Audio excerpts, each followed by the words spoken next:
So I thought I'd say something about the Pride Trust itself. It was the organising body. It was a company limited by guarantee. It was never a charity, and it had a board of directors, of which I was a member, and practically everybody in the organisation was voluntary, except for the festival director, whose name was Teddy Witherington, who was salaried.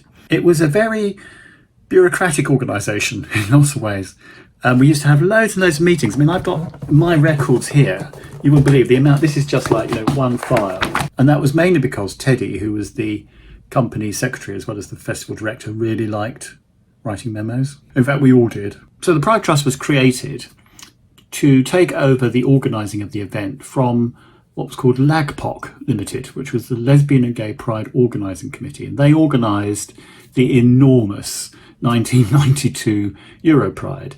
But unfortunately, in the process, they overstretched themselves and ended up with debts, mainly with Lambeth Council, it has to be said, and just couldn't continue, and they folded. Kim Lucas and Teddy Witherington had been the festival directors of the Europride event, and they contacted me because they knew me through the Sisters of Perpetual Indulgence, initially to have a chat about the finances, I think, of LAGPOC. And it was then that they asked me whether I would be willing to join as a board member of a new organisation which they were creating, which they were calling the Pride Trust.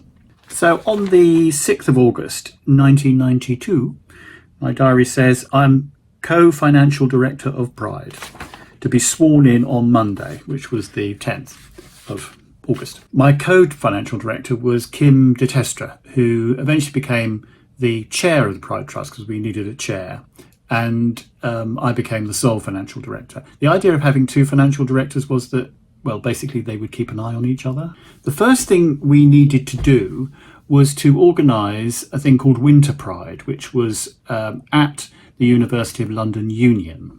And it was a kind of a fundraiser. It would be the Christmas party, basically. The way we did it was we're trying to sell stalls to gay businesses. We were really struggling to find money to get it off the ground because of the negative press. So we turned to Mike McCann, who was the chair of the Business Association, a big supporter of prides, both our prides and the ones before.